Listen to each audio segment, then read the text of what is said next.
Burkina Faso.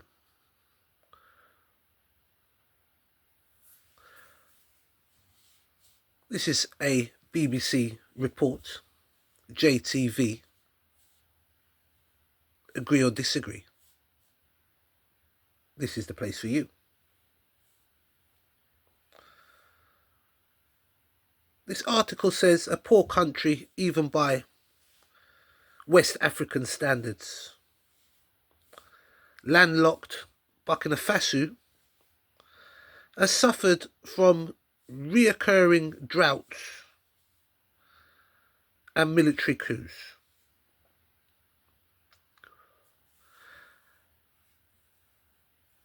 A former French colony gained independence as Upper Volta in 1960. It has significant reserves of gold, but the country has faced domestic and external concern over the state of its economy and human rights.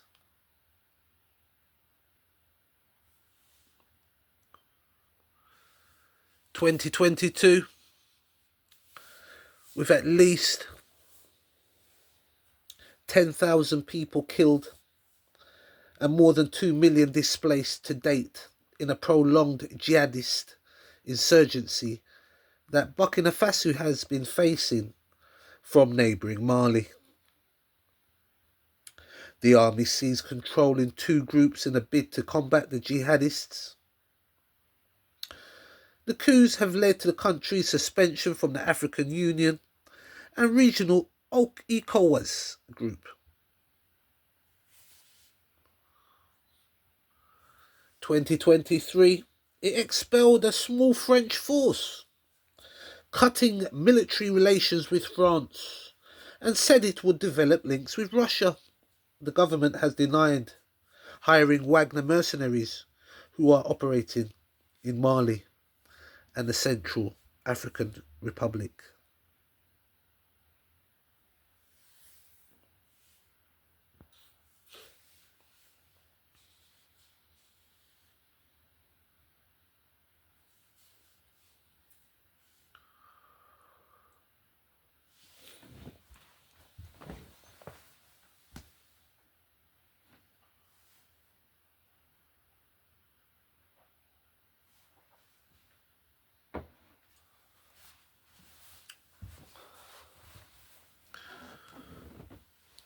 Ibrahim Traoré. Captain Ibrahim Traoré seized power in a coup on September 2022, ousting his predecessor, Lieutenant Colonel Damiba, who had himself ousted President Marc Kabore in an earlier coup in January 2022. Traoré is officially the president of Burkina Faso, and this happened in October 2022.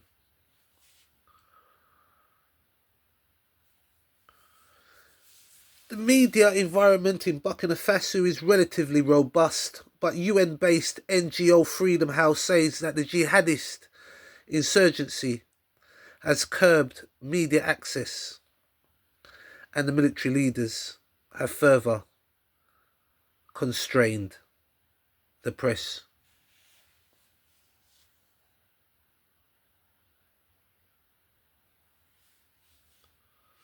So we have the 19th century Grand Mosque of Bobo Dioulasso. The majority of the country's populations are Muslim. We have agricultural settlements established in the region starting 2600 BC onto 3600 BC. 700 BC, we have iron melting production, also smelting. By the 3rd to the 13th century AD, Bura culture, an Iron Age civilization centered on the lower Niger River valley in Niger and Burkina Faso.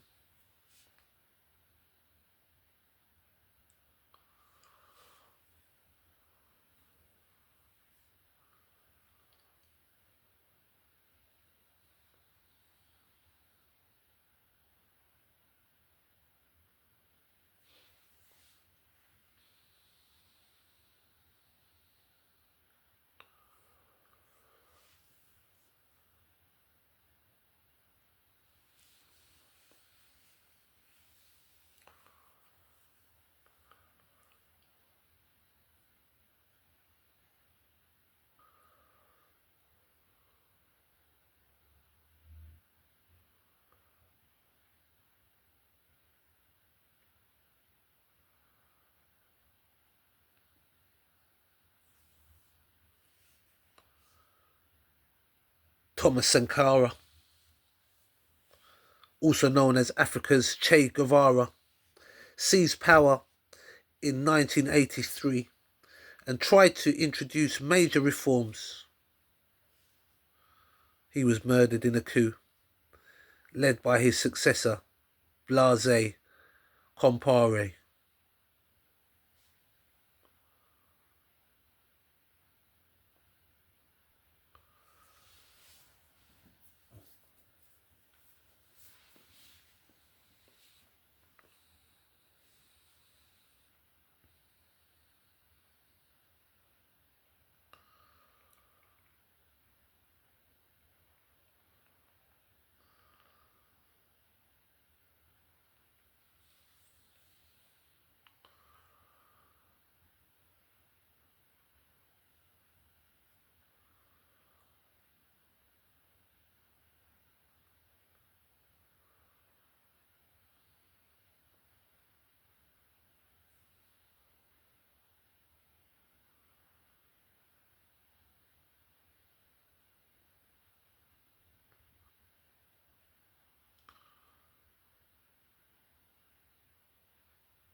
It's probably the best part at the dome is where you can actually see all throughout how many they are and how beautiful is their round shape, a 360. There. Hold on, I had a spider. Actually, I got bit by a spider last night in some uncomfortable spots, but yeah, that's gonna be a thing of the past hopefully in the next days. Now focusing on Fabadugu, the land of our father, what the locals call this spot. So let's head back down so we can go back to Bobo, but we're actually gonna make a small little stop at hopefully some hippos. We'll see if we're gonna see them. But yeah, this is why you get local people here, so they can show you the best parts, so they can actually tell you a little bit about the story. Yes, you can read things online, but there's always multiple sides to a story. Look at that. How cool does that look? Let me take a photo really fast. Outstanding. Starting to get hazy right there. A lot of people here actually make fires in the evening for mosquitoes, for flies, and so on, and in the morning as well when they wake up. Now, they may be really fantastic rocks because you're not slipping, but the volcanic rock can be slippery if it's a little bit covered in sand. And again, if it's wet, it can be slippery. Oh yeah, look at this. Absolutely stunning.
This is International Women's Day 2025.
Probably.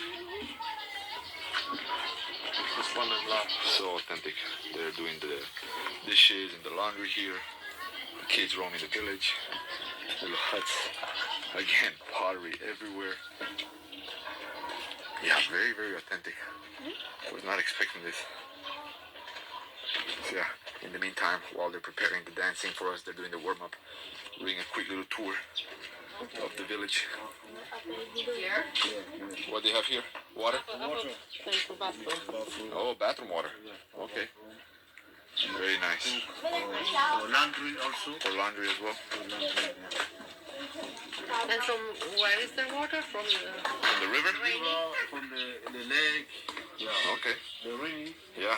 There are hundreds, guys, all throughout this village. And the well. They did the well. They have wells too.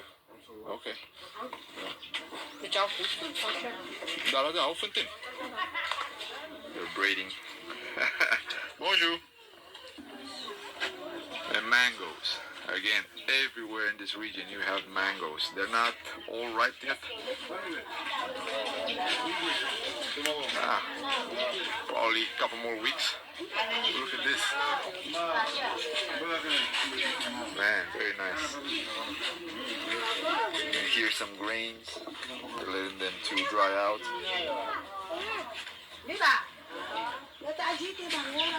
That guy's very, very cool experience. Very neat, very authentic. Fascinating facts about Burkina Faso. Burkina Faso translates to land of honest people in the Mossi and Dioula languages. The country is home to over 60 ethnic groups, with the Mossi being the largest. Each group brings unique traditions, languages, and art. Burkina Faso is known for its vibrant music scene and is a hub for African film, hosting the biennial FESPACO Film Festival, the largest in Africa. Despite being landlocked, Burkina Faso has several important rivers, including the Black, Red, and White Volta rivers. Commonly called Ouaga, the capital city, Ouagadougou, is a cultural and economic center, known for its lively markets and art scene. The country boasts stunning natural landscapes like the Sindou Peaks, Karfigela waterfalls, and the Ali National Park, home to diverse wildlife. Burkina Faso's economy is primarily agriculture-based, with cotton being the main export. The traditional masks of Burkina Faso are world-renowned, often featured in ceremonies and cultural festivals like the Festima Mask Festival. Despite challenges, Burkinabe people are known for their hospitality, resilience, and strong sense of community. Burkina Faso gained independence from France in 1960, initially known as the Republic of Upper Volta, before changing its name in 1984. Circulating on social media, propagated by the local Al-Qaeda affiliate, Jamaat Nusrat ul-Islam wal-Muslimin. They have claimed responsibility for this latest attack that took place hundreds of kilometers away from the capital, Ouagadougou. Now, the Burkina Faso forces had sensed that an attack was going to take place and had asked on Friday villagers to start digging up trenches. Many of the villagers refused to do so and were forced at gunpoint. They were scared of reprisal attacks from fighters of these armed groups. The aftermath was gruesome. We see villagers their bodies scattered in these trenches as if they were dug into mass graves. We're talking about hundreds of people that have been killed in a matter of hours. The Norwegian Refugee Council says that the conflict in Burkina Faso is for them the most neglected one on the planet. There's a lack of funding, a lack of media attention, and a lack of help for those displaced. Millions of people continue to flee the ongoing conflict, with half of the country out of government control. Guys, so we are going to Burkina Faso and Mali. I've cancelled Niger out for 1 or 2 reasons. So we are only going to explore Burkina Faso and Mali. I booked my STC tickets online. I came in to check in now. I have my boarding pass here. So this is boarding pass. So we are going to Navrongo. That is the border town of Burkina Faso. It's not actually the border town is Paga. But the last stop is Navrongo. So we are going to Navrongo. So let's go to Burkina, okay? Here's me before the trip. Welcome to Topping Africa, your gateway to the continent's most captivating transformations. Burkina Faso is on the rise under President Ibrahim Traoré. From boosting local production to building the country's first gold refinery, economic growth is in motion. Even the courts are ditching colonial robes for traditional attire. Security reinforced. The army is pushing back insurgents, and he's strengthening African unity with the alliance of Sahel states. Burkina Faso is making history. What do you think of these changes? The Popular Shareholding Program. Endogenous development is a doctrine. We can only develop through ourselves. For the people of Bobo, this plant will bring a new lease of life and provide an economic boost to the country's second largest city. The factory will be processing locally grown tomatoes into paste, puree, and sauces.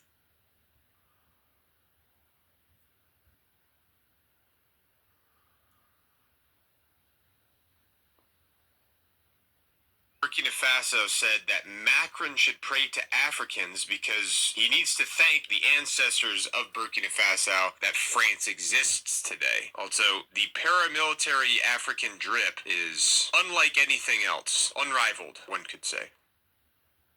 Tous les Africains. Je crois qu'on a oublié de nous dire merci. C'est pas grave, ça viendra avec le temps. Il y a une partie qui a retenu mon attention, là où il parlait d'ingratitude. L'ingratitude, je suis bien placé pour le savoir, c'est une maladie non transmissible à l'homme. Lui, il est humain, notre ingratitude n'est pas transmissible à lui. Voilà comment ce monsieur voit l'Afrique, voit les Africains. Nous ne sommes pas des humains à ses yeux. Je pense que s'il n'est pas athée et qu'il prie, à chaque matin qu'il se réveille et qu'il prie, il devrait aussi prier les Africains. Parce que c'est grâce à nos ancêtres qu'il existe aujourd'hui une France. Il devrait nous prier. And those who survive have chosen to stay and rebuild. But how long can they survive like this?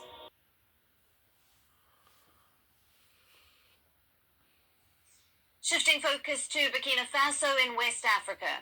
The country's military leader, Ibrahim Traoré, has leveled strong accusations against France. He has accused the former colonial power of destabilizing his country.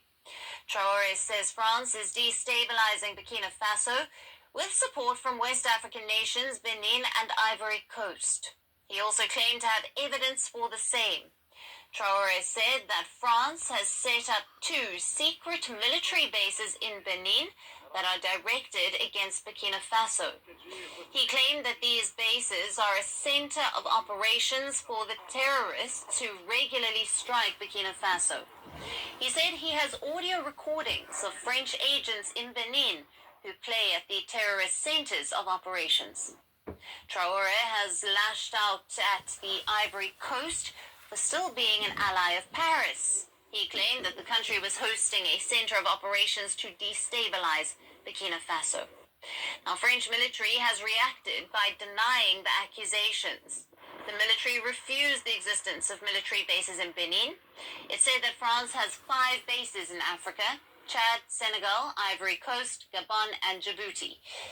But the French military added that occasionally temporary and short-term operational training detachments are deployed in Benin at its request. Now, such accusations were also made earlier this year by Burkina Faso's neighbor, Niger.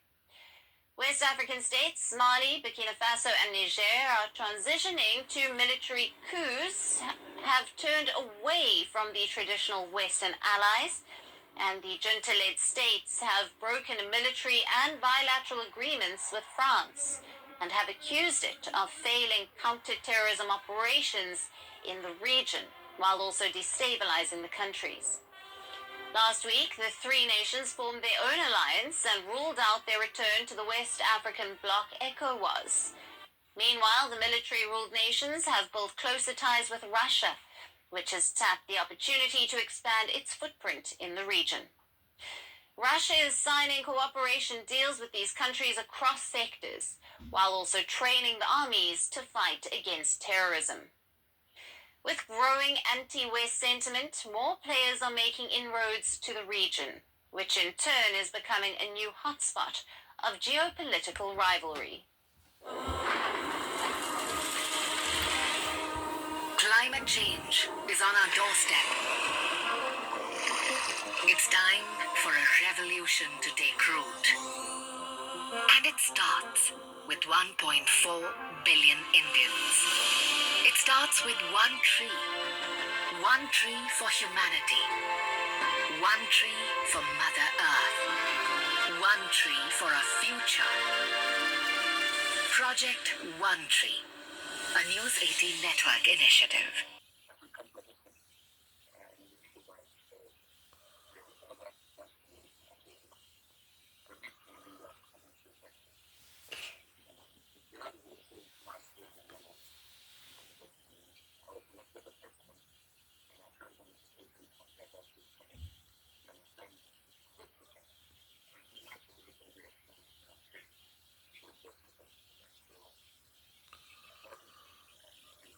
$3.8 million, equivalent to 60 billion West African francs in Burkina Faso, in building a state-of-the-art bottling plant in Gampela, 15 kilometers east from Ouagadougou, Burkina Faso. The project is led by Coca-Cola Burkina Bottling Company.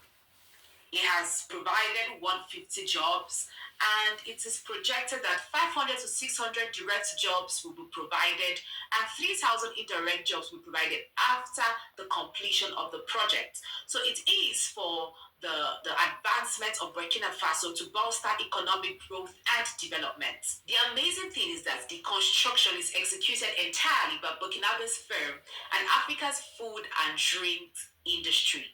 Now, there have been some dragging online with some saying, why would Ibrahim Traoré allow these guys he's fighting against to come step their feet into his soil? But with this, knowing that they are on top of the game, I mean, he's wise, he knows what he is doing. So what do you think about this? Do you think it's a wise decision for Coca-Cola to come invest in Burkina Faso? I mean, Burkina Faso has to grow, and it needs investment from here and there, the wise investment. Do you think this is the right choice? Comment below and do not forget to share, subscribe. To the beautiful city of Dakar here in Senegal, in West Africa. This is pretty much as far west as you can get here in Africa, actually, which means that to get anywhere else, we've sort of got to head inland, and that's what we're doing today. I'm taking a flight today to the country that has fascinated me for the absolute longest time. It's a mysterious landlocked country in West Africa called Burkina Faso, and they've got the coolest capital city name in the world, Ouagadougou, and that's exactly where we're heading today on their national airline called Air Burkina. So yeah, let's head across to the airport and take a flight to Ouagadougou, Burkina Faso.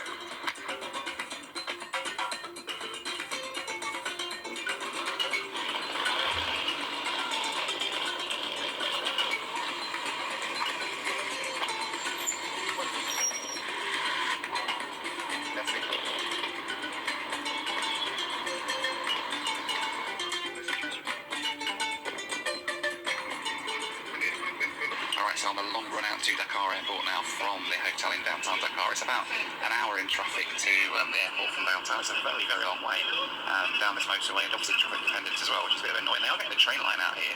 I've heard they're doing an express train line out to the airport from downtown Dakar, which will be nice when they do that, because that'll mean you can skip all the traffic. But in the meantime, it's taxi all the way as we head down to Dakar Airport.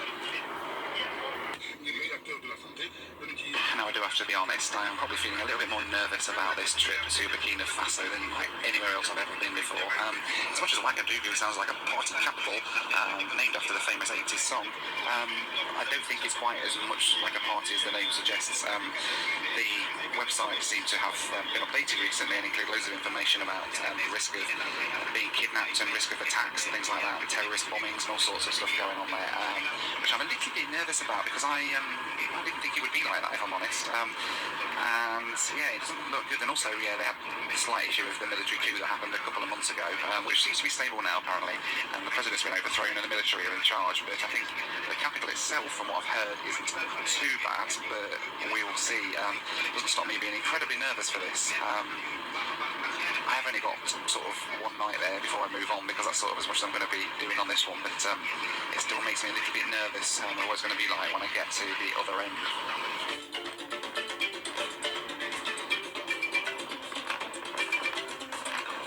Yes, welcome. Thank you. Have a good day. Bye bye. Merci.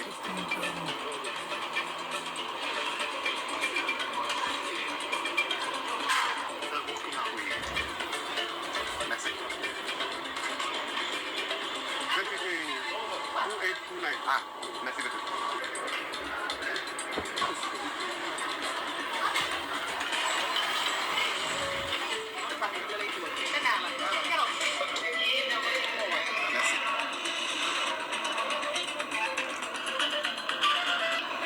Security got me coffee. Actually, it's 10 in the morning. I don't know what sort of heckles are on today. I had a keen operator in Braille 175, but they don't appear on flight radar. I don't know what's going in. It's an 2-hour flight, I think 3 hours or so, across to Burkina Faso. With Air Burkina, who sort of fly all around this part of the world, really. So it's only interesting to see what's like on board the airline of this country that is so risky. I'm really looking forward to it. Although today I'm very nervous given the events going on in Burkina at the moment. It seems relatively normal so far, I have to say. Passengers all checking in as normal for the flight, which seems to favour the flag or anything. Certainly in terms of the flight, so yeah, we'll fingers crossed, see what happens when we get there. And I'm just going to sit here and wait and see what sort of plane it is that we get when it comes in. It's going to be, I just found out that the plane I'm on, the seat I'm in apparently is an aisle seat, which is not good from the prospect of getting a decent view out the window. However, that doesn't reflect the seat back on the plane that was booked, so I don't think it's a D8D is my seat. So I'm trying to get a window seat when I get on board, but I'm curious as to what we're going to get. So whether we do end up on a Embraer 175 or whether we get something a bit more exotic. But even if we don't, I mean, everything is pretty exotic anyway, so we'll see. We'll see when the plane turns up any minute now, hopefully. To its dynamic movements, it boasts an incredible 99.9% similarity to a real dog. Powered by advanced AI, this robotic companion learns your commands and adapts to you over time, becoming the perfect companion who truly understands food. Just a quick charge, and it's ready to go. Plus... Right, so the plane's here. It's Embraer 175, and I had a huge research for people. It's only a 2-hour flight today, so once I get meal service on board, that's quite nice. Where are we at the minute? Turning over the southern tip of Senegal at the moment. We're heading to Guinea, so we can fly around Mali. I presume it's about to fly over Mali because there's a bit of war going on there. So it's all skids around the edge. Evening, nice salad. Very good.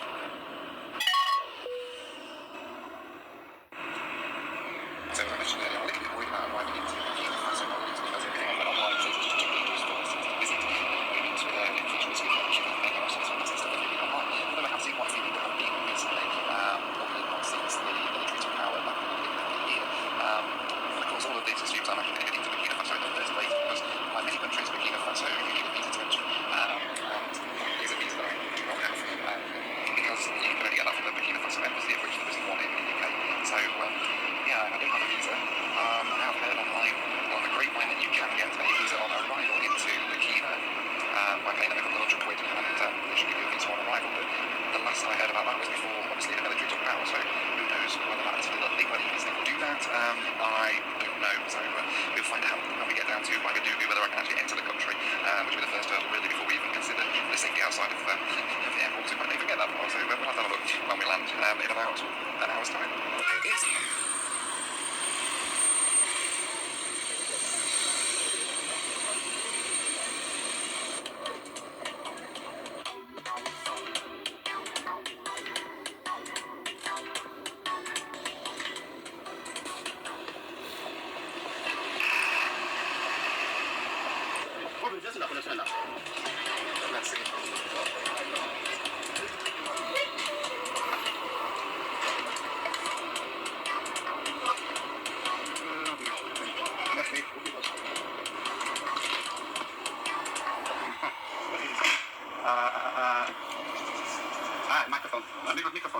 Oui. Merci. Ibrahim, oui. Merci.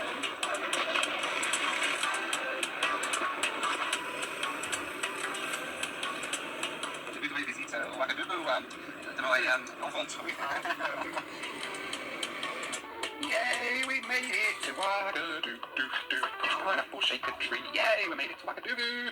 Burkina Faso in the hotel. The Bravia Hotel, great view out over Burkina Faso, over Ouagadougou outside my window. Cool. How cool is this? Finally made it. I've been wanting to come to Ouagadougou for pretty much as long as I can remember, when I figured out it had the coolest city name in the world, and finally I've made it. And I have to say, based on my experience so far, it seems like a pretty decent flipping place. Everyone's so lovely. Even at the airport, the staff at the airport was so friendly. Got my visa sorted in like less than 10 minutes for them to just issue a visa and give me my passport back. That was good. And then quick taxi over here to the Bravia Hotel, about a sort of 5 minutes here in Baga. And yeah, I'm here now for the night. Really pleased with that flight. Really enjoyed Air Burkina. They were pretty good. On the Embraer 175, really enjoyed that actually. The cabin crew were delightful. The service was pretty decent. The aircraft was quite nice as well. I can't really find anything to fault them with. It was just such a really nice, pleasant flight. And here to Burkina Faso is just unreal. And I'm actually quite cool to actually be here. Finally, bucket list item ticked off to come to Burkina Faso. Well, let me know what you thought to Air Burkina down in those comments. Establishment of its very ever pharmaceutical production company, and this is not just a milestone for the country but for the entire continent. It's a joint venture between the Burkinabe government and private investors, marking a huge step towards self-reliance and economic independence. And trust me, this is exactly the kind of initiative that Africa has been longing and waiting for. Now, why does this matter to me? Personally, as an African, I've seen the struggles we face when it comes to healthcare and access to essential medication, because over the years we've had to rely heavily on importing medicines from abroad, and while that may have been necessary in the past, we all know that the dependency is not sustainable in the long term. So when I hear that Captain Ibrahim Traoré, the country's leader, is spearheading the creation of an integrated pharmaceutical facility, I can't help but feel so hopeful, because I believe it's about time we actually took control of our own healthcare needs. The company's primary objective to manufacture essential drugs, including antibiotics and other commonly prescribed medication, is such a winner, because this isn't just about easing access for Burkinabe citizens, but it's also about creating a ripple effect across Africa, because for some of us, we have family members who've actually faced challenges in accessing affordable, life-saving medicine. I believe we're looking at a solution that could not only address that issue in Burkina Faso, but also help meet the needs of neighboring African countries. Let's have a watch. It is with immense pride and a profound sense of hopeful commitment that we gather on this memorable day to commemorate an important milestone in enhancing our healthcare system. Burkina Faso, under the enlightened leadership of His Excellency Captain Ibrahim Traoré, has made health a national priority.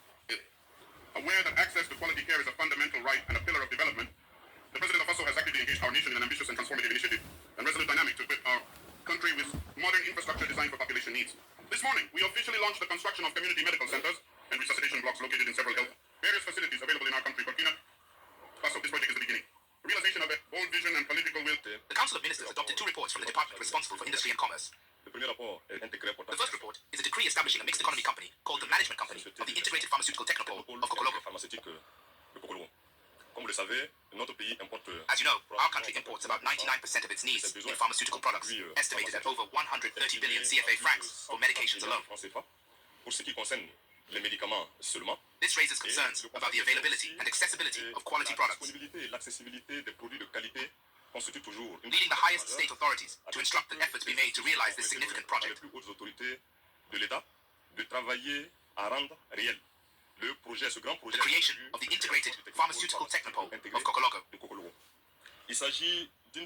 This will be an industrial zone, extending over approximately 78 hectares, dedicated to research, development, entrepreneurial, and industrial production of pharmaceutical products in our country, to make them accessible and available as high-quality products. And let's not forget the added benefits of creating jobs and stimulating the local economy, because the pharmaceutical industry is a huge sector, and having a self-sustaining production facility in Burkina Faso could create thousands of jobs, both directly and indirectly. And this is the kind of economic growth Africa desperately needs. It's about empowering our youth and providing opportunities and lifting the entire communities out of poverty. I truly believe that if other Africans can follow suit, we could see a revolution in a way that healthcare works across the continent. And it's time for Africa to stop relying on foreign imports and start producing solutions locally. Captain Traoré's initiative isn't just about medicine. I believe it's about a paradigm shift in how we approach development. It's about us taking the reins of our future. With withdrawal of Mali, Niger, and Burkina Faso from the West African Regional Bloc, ECOWAS. The three Sahel states announced a year ago that they were cutting ties with the bloc after their membership was suspended following military coups in the countries. The main role of ECOWAS is to promote economic integration in all fields, but the Commission also plays a role in managing peace, security, democracy, and good governance. These three nations have now formed a separate confederation called the Alliance of Sahel States, or AES, which has a strong mutual defense component amongst other aspirations. On Tuesday, thousands of people rallied in their capitals, chanting slogans supporting the withdrawal.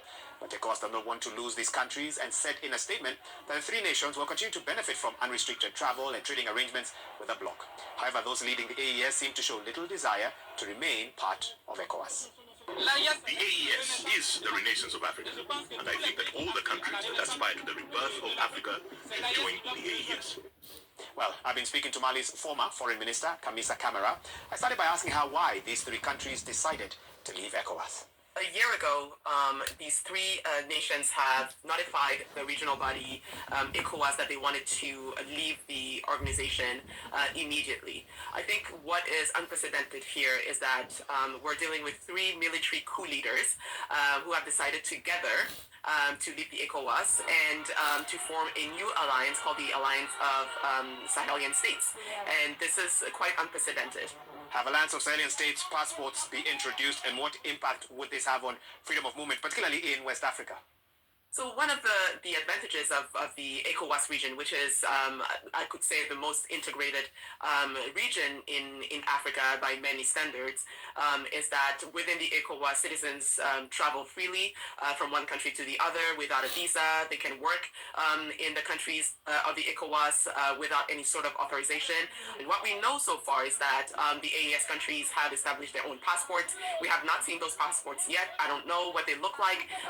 The ECOWAS passports, which their citizens still hold, will still be valid until their expiration date. I'm curious to hear about trade, because there were celebrations in these three capitals, some citizens showing approval for this move to withdraw. But I wonder, doesn't this reduce the market that business people in these three countries would have access to, and what are the potential challenges and risks with that? First of all, I would like to say and remind everyone that none of these three countries have held any popular consultations that will effectively tell them whether their citizens approve of the withdrawal from the ECOWAS or not.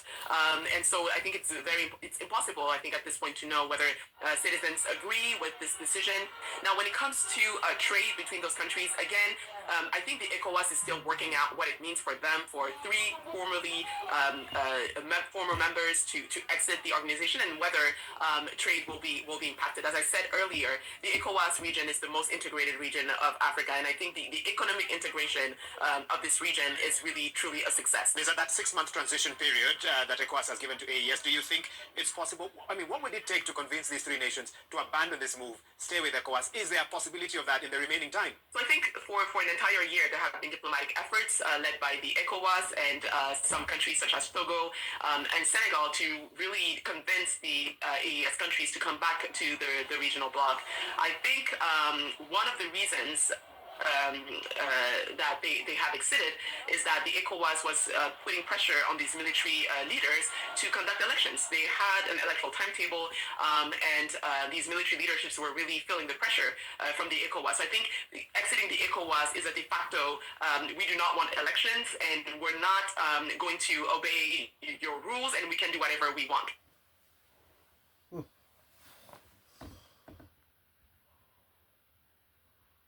In Ouagadougou, Burkina Faso. 35 years after his death, a final goodbye to Thomas Sankara and 12 of his companions who are being laid to rest at a memorial in Ouagadougou. Sankara, a Pan-Africanist revolutionary who was also a feminist and an environmentalist, he sought to lift his people out of poverty and emancipate them from what he saw as the shackles of the former colonial power France. He is being buried where he was assassinated. This will help revive the revolution and keep his legacy alive after the tragic death.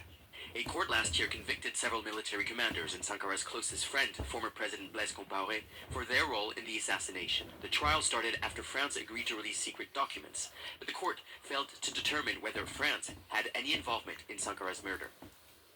The burial comes days after Burkina Faso junta severed military ties with France. Hundreds of French special forces were asked to leave the country on Sunday. Ibrahim Traoré, who took power in a coup last year, blames France for heavy losses in the battlefield. The country faces a surge of attacks from armed groups linked to Al-Qaeda and ISIL.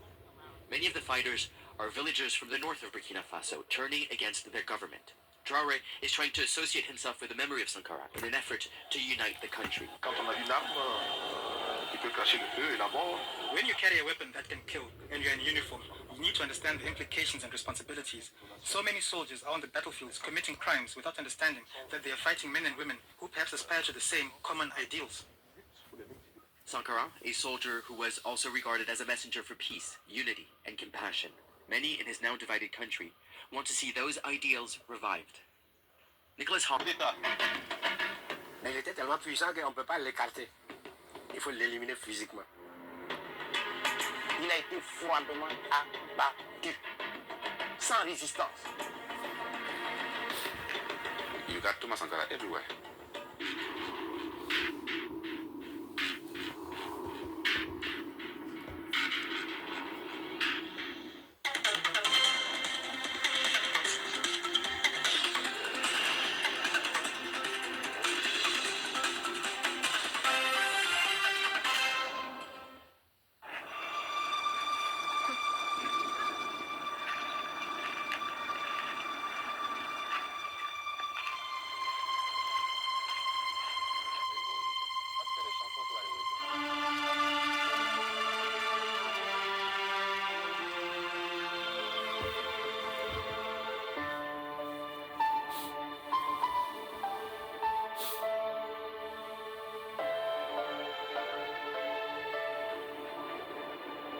This is the first time Traoré Aluna has been to the grave of his good friend Thomas Sankara in 27 years.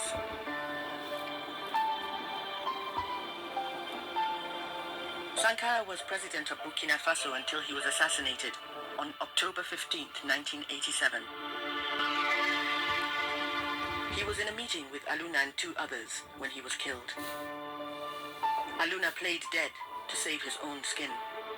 He was the only survivor. C'est la première fois que moi je viens ici, après 27 ans. C'est douloureux. It is painful. C'est très douloureux à supporter. On ne peut pas, si je ne les vois pas, mais à l'évocation des noms, 27 ans, c'était comme si c'était hier. Sankara had met Aluna that day to discuss a communication strategy for the government. On entend comme des rafales de pluie. Quand vous êtes dans une maison en tôle, des crépitements. Voilà où tout est parti. Et le camarade président se lève en ce moment-là. C'est de moi qu'ils ont besoin. Il sort les mains en l'air. Je précise bien, les mains en l'air.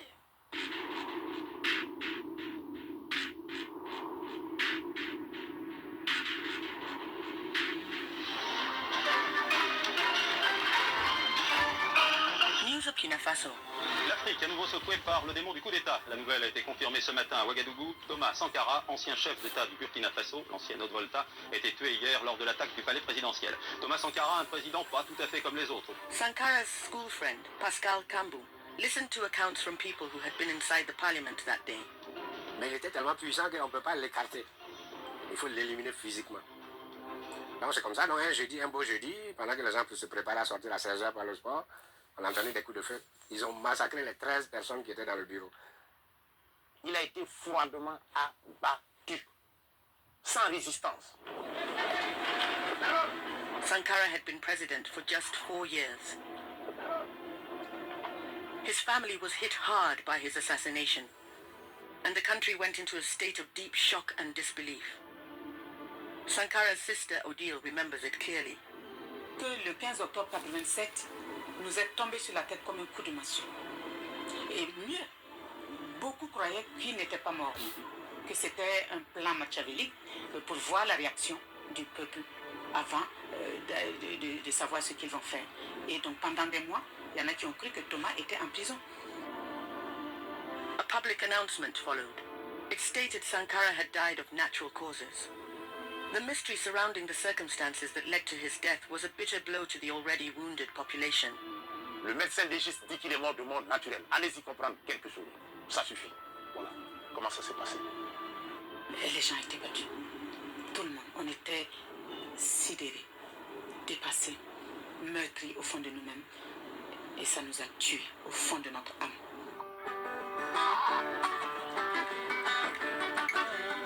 Sankara, Sankara, mon président. Sankara, Sankara du Burkina. Il est venu en homme intègre pour bâtir une Afrique. Sankara, Sankara, Sankara. Sam Skaleja keeps the president's memory alive through music. I sing about Sankara because Sankara is my Bible, he's my Quran, he's my Jesus, he's my Muhammad. That's why I sing about him, because he's the one I know, and he's the one that taught us some values. So to me, Sankara is the light in the darkness.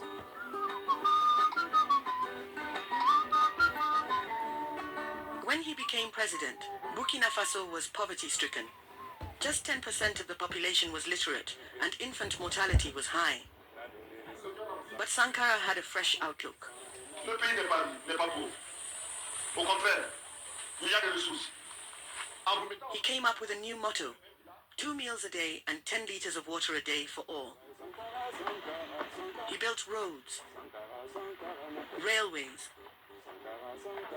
schools and hospitals, so everyone could have enough, but not more than what they need.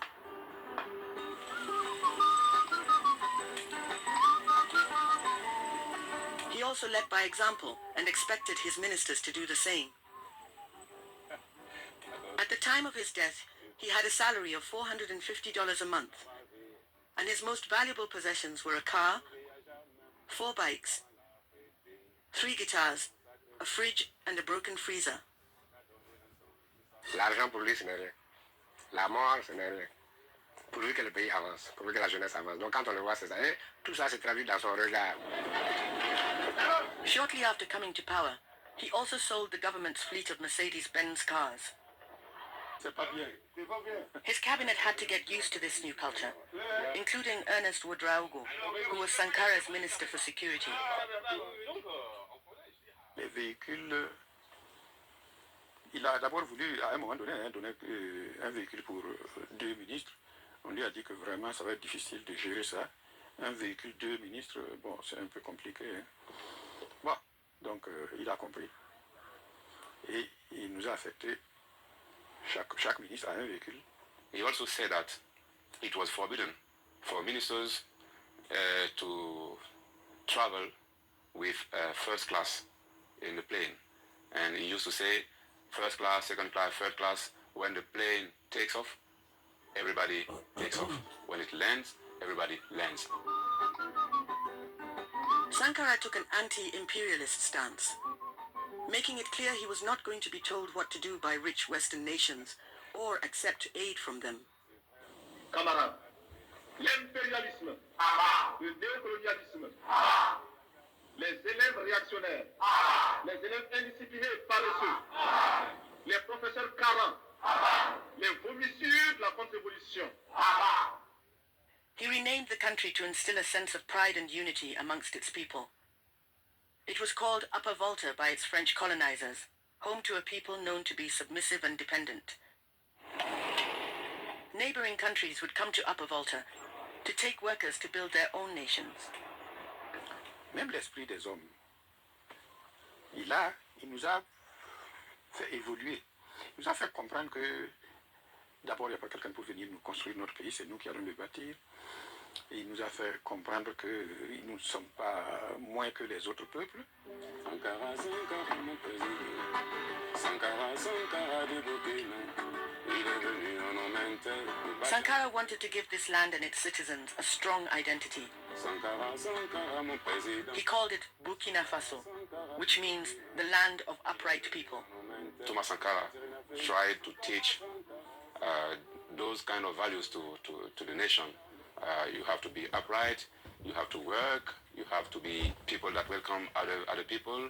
He used to say, a nation that loves himself also loves other people. Sankara was a president with an unusual passion. He played the guitar. The hobby started from an early age in his family home. Jouait la guitare, il venait jouer, et la maman chantait le credo. c'est une famille catholique. La maman chantait les chants lyriques de l'église catholique et lui, il jouait la guitare. Donc, c'est ce côté jeune garçon plaisant aussi qu'il avait en lui, cette double personnalité que nous gardons, en tout cas dans le cadre familial, c'est ça.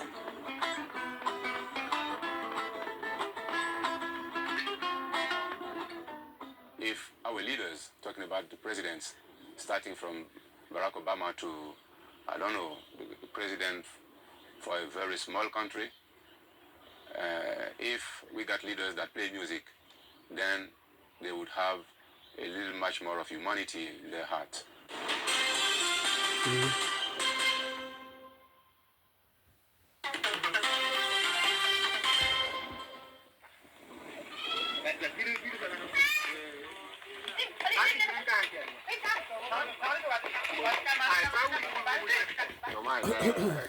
Un enfant ordinaire comme tout le monde. Il n'était pas belliqueux, il n'avait pas la bagarre, il n'était pas un enfant bouillant qui se battait avec tout le monde. Here at Sankara's old school, children learn about the life of the president who studied in their classroom. J'ai dit en quelle année Thomas Sankara a fait l'école centre A? Thomas Sankara a fait l'école centre A en 1955. 56. Très bien. What made him stand out as a young child was his sense of right and wrong. Par contre, il n'aimait pas l'injustice depuis qu'il est tout petit. Dès que quelque chose ne va pas, il s'interpose. Dès qu'il voit qu'on fait les histoires à un petit, et puis il voit que c'est pas juste, il s'interpose. The family home where Sankara was born is just as simple as his personality. Sankara's parents are no longer alive. They are buried in the courtyard of the family home. Ici, c'est la maman. Et ici, c'est encore le papa. Une grande photo. Ici, bon, tout le monde sait qui c'est, c'est Thomas. Et puis, il y a une photo de famille, un groupe qui est là. Quand Thomas est rentré de Madagascar, c'est lui qui est là.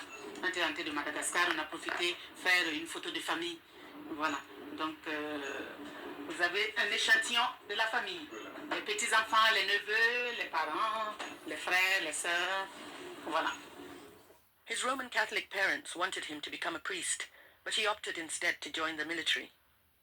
While at military school, Sankara met young activist Blaise Compaoré. The boys became great friends. They shared the same political ideology. In 1970, at the age of 20, Sankara was sent for officer training in Madagascar, where he witnessed a popular uprising of students and workers that succeeded in toppling their government. Il a fait le Cameroun aussi. Il y a eu des formes de révolution. Donc, partout où il y avait quelque chose qui le rapprochait de sa personnalité, de ses convictions, il les prenait. He was a good friend with Jerry John Rawlings from Ghana. He was friends with many other revolutionary men.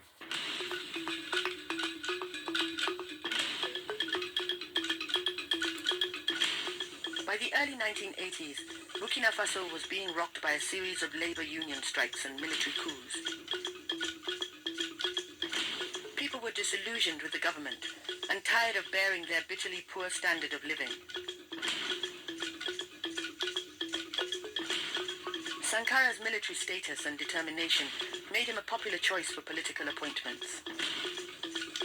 But his integrity put him at odds with the leadership of the successive military governments that came to power. Bon, ça, il a expliqué, il n'a jamais rêvé d'être chef de l'État. Il a voulu être utile d'une manière ou d'une autre à sa population. Et puis il a constaté que, avec ses camarades, ils ont constaté que c'est seulement dans les circonstances de l'époque, c'est en prenant leurs responsabilités et en accédant au pouvoir qu'ils pouvaient influencer la situation et faire progresser le pays. Et c'est pourquoi ils se sont concertés, ils se sont organisés, ils ont passé à l'action et ils ont pris le pouvoir le 4 août.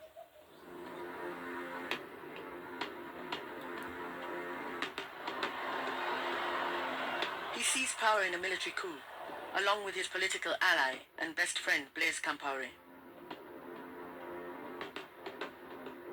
Puisque Compaoré et puis Sankara, c'était comme des amis, c'était comme des frères. Depuis l'école militaire, ils ont toujours été ensemble. Donc pendant les vacances, ils étaient dans la famille Sankara. Ils mangeaient ensemble, ils dormaient ensemble, ils faisaient tout ensemble. Et quand ils ont pris le pouvoir, bien sûr pour les parents, bon, c'est deux frères qui ont pris le pouvoir. But 4 years on, rumors were rife that there was more to Blaise Compaoré than it seemed. Ben non, mais vous savez, le complot de Blaise était pratiquement dans la rue. Tout le monde savait, tout le monde sentait venir les choses.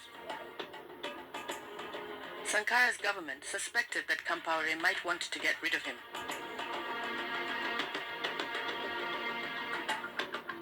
The former security minister warned him his position was not safe.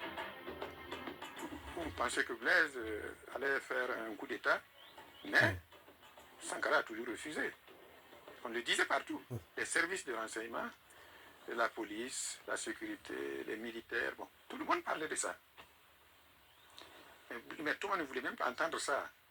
Je me retrouve un peu comme un cycliste qui grimpe une pente raide, qui a à gauche, à droite des précipices. Il est obligé de pédaler, de continuer de pédaler, sinon il tombe. Alors pour rester moi-même et pour me sentir moi-même, je suis obligé de continuer dans cette lancée-là.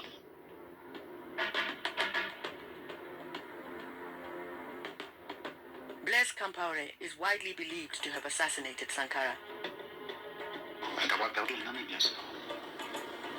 Et un regret aussi, qu'à un moment de sa vie, il ait pensé à nous liquider. C'est dommage.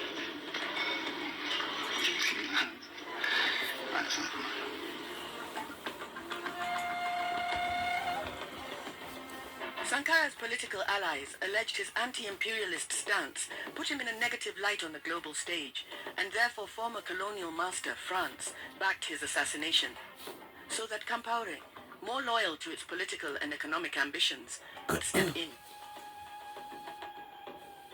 He took the helm as president straight afterwards and was in power for 27 years. In public, people hid their memories of Sankara. Although his photograph could be found hanging on walls in homes across the country, there was no public outcry after Sankara's death. Why did the people stay quiet for so long? Yes, this is a question. When he was assassinated, I was 16. I cried and cried for years. Yeah, because Thomas Sankara to us was our father. He was everything to us. And he was our hope. And that hope was killed. Compaoré won elections in 1991, 1998, 2005 and 2010. In 1991, he had changed the constitution so presidents could run for office for 4 consecutive terms. Compaoré became well known as a peacemaker in the West African region, mediating in conflicts.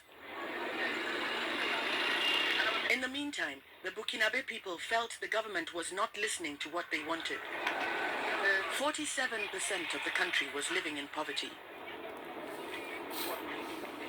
By 2014, Compaoré was eyeing how to tweak the constitution to gain another term and seemed set to stay on the throne of power for at least another 5 years. Young people under the age of 27 had never lived under another leader. They believed a one-man rule for more than 3 decades could not be classed as democracy.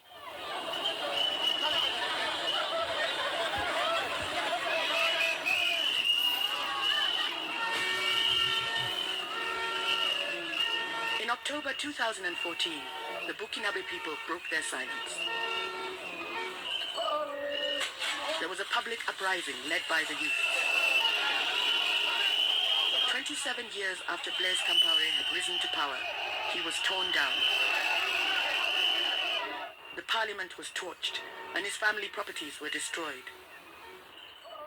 Demonstrators reignited the values of their former revolutionary leader, Thomas Sankara.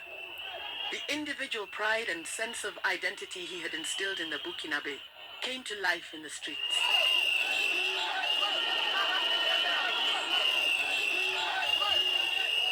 I used to sing that the day will come when the children of Thomas Sankara are going to be men And today we are men, and that's why we all came together. De la lumière de Jah, Sankara, Sankara, Sankara, le soleil ne se couche jamais. Adam Gebre and his youth group Sasufi were out in the streets demonstrating near the parliament. Ce symbole saurait d'abord que le pouvoir est au peuple, la force est au peuple, la gloire est au peuple, comme le disait le capitaine Thomas Sankara. Sankara, Sankara, mon président, Sankara, Sankara du Burkina, il est venu en nos mains tête pour bâtir une Afrique. Sankara, Sankara, Sankara.